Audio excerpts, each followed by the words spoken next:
Si Father Alvin at si Father Keenan ay handog, regalo sa inyo ng Diyos dito sa inyong pamayanan. At Father Alvin, Father Keenan, ang pamayanan ito ay regalo din sa inyo ng Diyos. At kapag ito'y sinabi nating regalo, ito ay pinangangalagaan at pinagmumula natin ng pasasalamat. Nandito si Father, bagong pari natin. Kulang nabuksan mo na ba lahat ng regalo mo? Tutulungan kanila na magbukas. Ang regalo ay ating pinangangalagaan at pinagyayaman. At lalo na rin sa araw na ito na may bago tayong kura paroko at batid ko na lalo na ang komunidad dito sa Parang ay malapit sa puso ng mga paring rogasyonista. Nung ako ay nagpunta sa Roma nung nakalipas na buwan at nagpunta ko sa inyong generalate at kanilang sinabi nga na ito ay ang pinakasimula ng apostolado at presensya ng mga paring rogasyonista sa mga Pilipinas. Kaya sabi nga nila, malapit sa puso namin, Bishop, ang pamayanan ng Parang sapagkat dito nagsimula. Kaya nga dito lalong pinagyayabong ang biyaya ng Diyos. At kasama ko rin po si Bishop Herman na dati ring naging kura paroko dito. Ngayon siya ay obispo ng Daet, at kapatid ng ating mga kasamahan sa rogasyonistang mga pari. At sinabi ko nga sa kanya na pupunta ako ngayon dito at sabi ko ay patuloy niyang ipagdasal din at suportahan ang pamayanan. At nung kami ay magkasama nung seminar noon ay marami rin siyang kwento dito sa Parang. Kaya natitiyak ko, Father Alvin, Father Keenan, ito ay magiging exciting na bahagi. Parating pa lang kayo sa exciting part, ika nga, ng inyong buhay paglilingkod. Kaya mga taga-Parang, alagaan nyo po lagi at pagdasal nyo si Father Alvin at si Father Keenan. Amen po ba? Amen. Dinadala ko siya sa inyo. Mamaya, pagkatapos ng misa, titimbangin ko si Father Alvin. Titignan ko kung matapos ng 1 taon, kung lalo siyang bumigat, no? Alagaan niyo siya, pero wag naman masyado, no? Wag niyo naman pataasin ang kanyang kolesterol, no? At ang mga sugar. Tamang malusog na pangangalaga ang kailangan niya upang lalo kayong mapaglingkuran.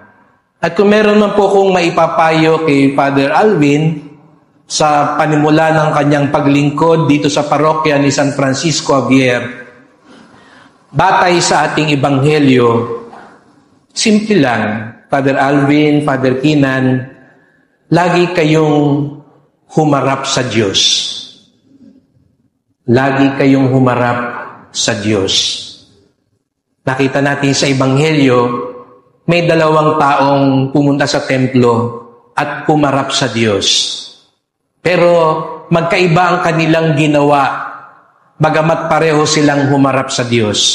Kaya nais kong lalong paglagumin, Father Alvin, ano ba ibig sabihin? At ano ang dapat mangyari kapag tayo'y tunay na humaharap sa Diyos? Una, kapag lagi tayong humaharap ng tunay sa Diyos, tayo ay mananalangin. Imposibleng hindi ka mapadasal pag humaharap ka sa Diyos. Napakaganda sapagkat ang inyong kapisanan ay tinatawag na rogationist, rogate, na ang ibig sabihin din ay manalangin.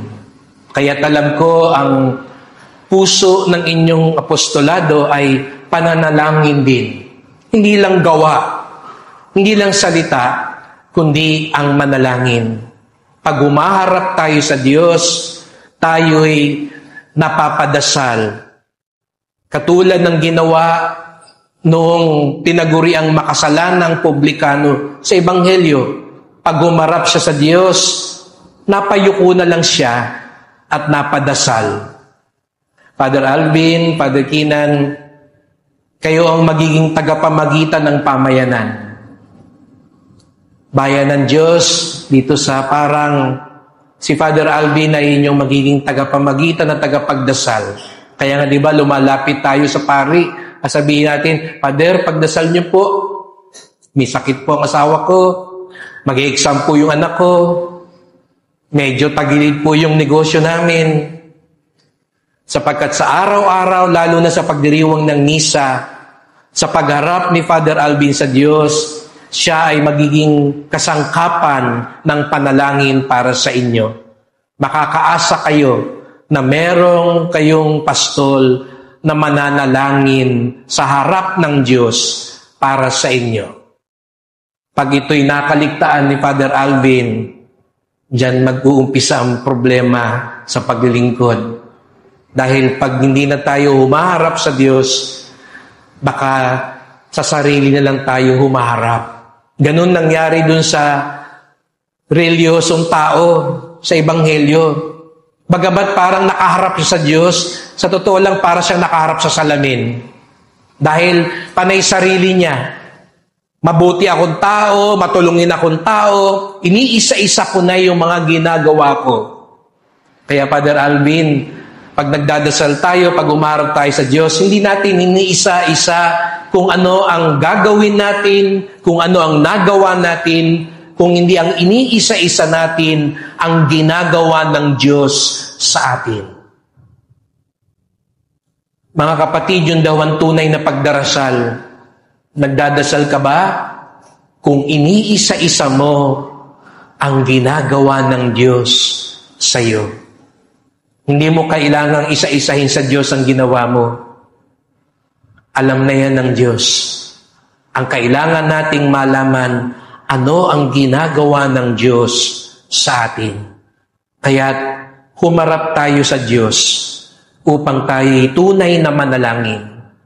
Ang ikalawang bunga ng pagharap sa Diyos, hindi lang tayo mananalangin, tayo'y magiging mapagkumbaba.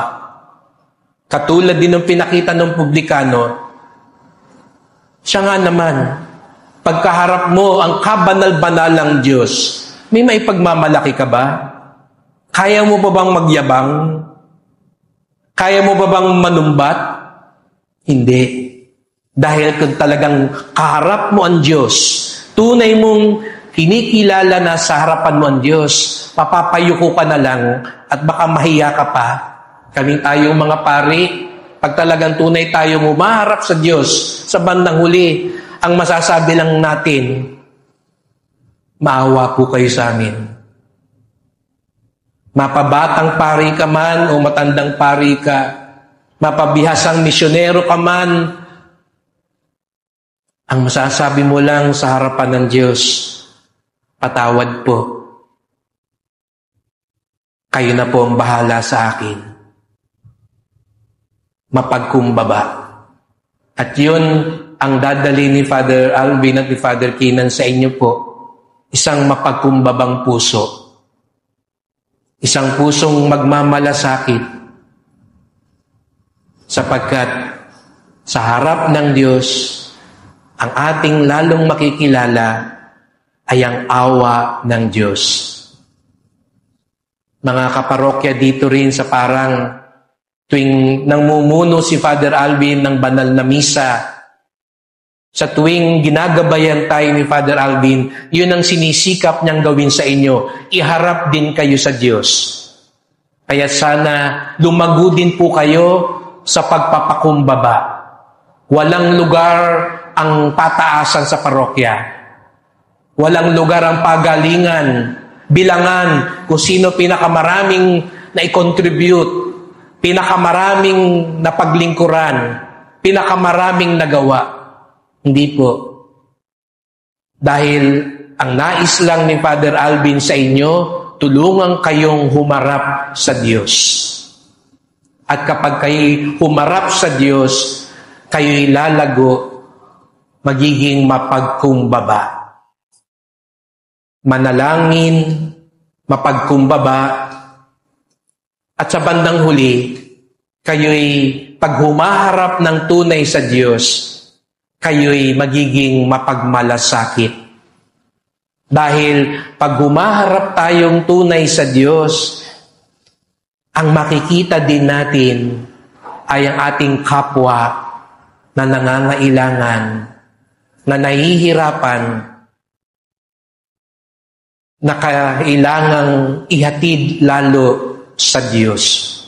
Kaya nga't sa unang pagbasa, narinig natin kung papaano isinasalaysay ni Sirach, sino nga ba ang Diyos? Ang Diyos na mga maliliit, ang Diyos na mga inaapi, ang Diyos na mga na nakikinig lalo tigit sa dasal ng mga mahihirap, mahihina, isinasantabi ng lipunan.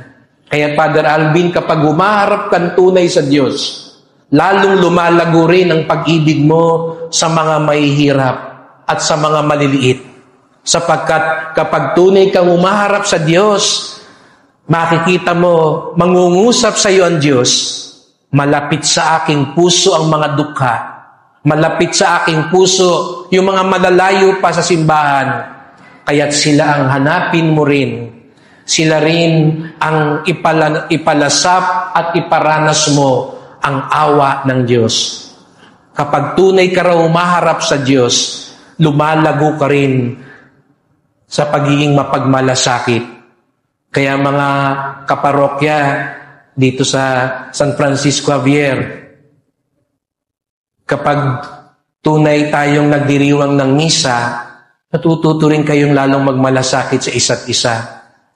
Sayang ang misa, sayang ang prosesyon, sayang ang mga gawain. Nagkaroon kayo ng youth camp ngayon, mga kabataan. Ang mga lahat ng gawain yan sa bandang huli, tutulungan kayo humarap sa Diyos para lalong magmalasakit. Kung pagkatapos ng youth camp, parang wala lang, tapos na, hindi na kayo babalik at magsiserve, hindi na kayo tutulong sa parokya, hindi na kayo lalong mananalangin, hindi kayo tutugon sa tawag ng Diyos. Sayang lang. Pero ang lahat ng ito'y ginagawa upang lalo tayong humarap sa Diyos, upang lalo tayong umigting sa pagmamalasakit, paglilingkod. Sa panahon ngayon na maraming mga kasinungalingan, maraming mga fake news, tayo'y magmalasakit sa katotohanan. Sa panahon ngayon na nahihirapan ang bayan natin dahil masyado na ang kasakiman, masyado na yung kanya-kanya, masyado na yung kawalan ng karangalan at kalinisan at katapatan. Pag umaharap tayo sa Diyos, kapag tayo tunay yung nagmamalasakit, natututo tayong magbahagi, natututo tayong manindigan, natututo tayong magmalasakit sa ating bayan. At hindi yung wala tayong pakialam, bahala na sila dun. Sapagkat sa tuwing humaharap tayo sa Diyos, sa tulong ni Father Alvin at ni Father Kinan, sa tulong ng mga pari, tayo rin ay hinaharap sa ating kapwa na humihiyaw ng katarungan, ng tulong at kapayapaan. Kaya Father Alvin, congratulations sa araw na ito, sama si Father Kinan, at yun sana ay huwag mong kalilimutan, lagi kang humarap sa Diyos para lumago, manalangin, mapagkumbaba, at magmalasakit. Sapagkat sabi nga ni San Pablo sa ikalawang pagbasa, at ito'y totoo para sa ating lahat, sa dulo ng ating buhay, ano mangyayari? Haharap din tayo sa Diyos. Pagkahaba-haba man ng paglalakbay natin, sa bandang huli, pareho-pareho tayo ng hantungan, haharap sa Diyos. At sana masabi ni Father Alvin, masabi nating lahat, gaya ng sinabi ni San Pablo, I have fought the fight, I have run the race, I have done everything, At sana sa pagharap natin sa Diyos, masabi din niya sa atin, "Well done, good and faithful servant." Pagdasal natin ang bawat isa na sa buhay natin, huwag nating kaligtaan, humarap lagi sa Diyos. Amen.